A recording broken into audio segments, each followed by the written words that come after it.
de Dieu. C'est pourquoi Dieu a pris le soin de dire à l'homme, garde ton cœur plus que toute autre chose, car de lui viennent les sources de la vie. Les sources de la vie sont greffées au cœur. Un homme méchant, c'est parce que les sources de son cœur sont remplies de la méchanceté. Un homme bon, c'est parce que les sources de son cœur sont remplies de bonté. Dieu a dit, vous leur reconnaîtrez par leurs fruits. Alléluia. C'est pourquoi Dieu prend le soin de travailler dans le cœur de l'homme. Le diable convoite le cœur de l'homme pour le rendre méchant et mauvais. Dieu convoite le cœur de l'homme pour le rendre bon. Alléluia.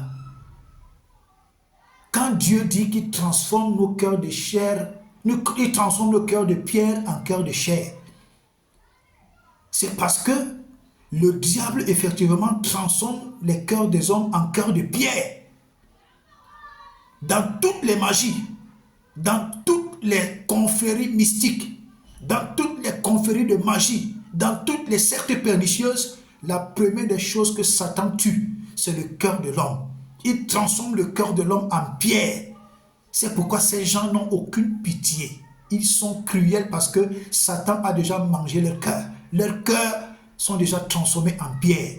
Maintenant, Dieu, lui, transforme nos cœurs de pierre en cœur de chair. C'est-à-dire que Dieu est capable de transformer un cœur mauvais en cœur bon. C'est pourquoi haïr quelqu'un ne sert à rien. Quand vous haïssez quelqu'un, vous permettez qu'il soit encore davantage méchant. Mais si vous priez pour son cœur, Dieu a la capacité de transformer son cœur de pierre en cœur de chair. Alléluia. Alléluia. Oui. Si vous avez par exemple un président, vous passez tout le temps à l'accuser. Vous passez tout le temps à dire qu'il est mauvais. Vous passez tout le temps à dire qu'il est mauvais. Vous passez tout le temps à dire qu'il est mauvais. Mais vous ne priez pas pour son cœur. À chaque fois qu'il va prendre une mauvaise décision, vous allez subir. Vous allez subir. De la meilleure façon de ne pas subir, c'est de prier pour son cœur. Que Dieu lui donne un bon cœur. Que Dieu délivre son cœur de toute forteresse du diable. Et Dieu va entrer en action, son cœur sera libéré. Alléluia. C'est le diable qui véhicule la haine. C'est le diable qui véhicule la tuerie. C'est le diable qui véhicule la destruction. C'est le diable. Son travail, c'est égorger, voler et détruire. C'est le travail du diable. Dieu est amour. Dieu est bon. Dieu est compatissant. C'est pourquoi Jésus est venu. Quand Jésus habite dans un cœur et que la personne prend conscience, Jésus commence à le transformer. Alléluia. Que ce soit hors de l'église, que ce soit dans l'église, même dans l'église, on trouve des chrétiens qui ont des mauvais cœurs. Ils ne se sont pas encore bien repentis. Ils ne se sont pas encore bien convertis. C'est pourquoi ils sont mauvais. Il y a aussi cette histoire de la politique. Tu vois deux chrétiens qui ne se parlent pas. Parce que quelqu'un a approuvé ou alors apprécié celui que lui n'aime pas. Et il commence à le détester. Vous voyez?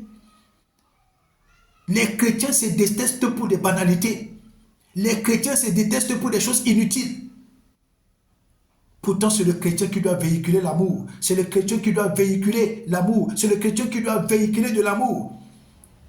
Tous les chrétiens du Cameroun, tous les chrétiens de la Côte d'Ivoire, tous les chrétiens du Tchad, tous les chrétiens du Congo, tous les chrétiens du Mali, tous les chrétiens de tous les pays africains, véhiculez de l'amour.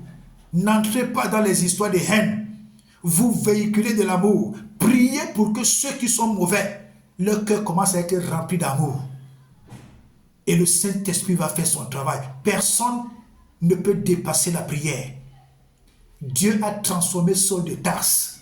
Dieu a transformé Nebuchadnezzar qui était un tyran. Rien ne dépasse la prière. Absolument rien ne dépasse la prière.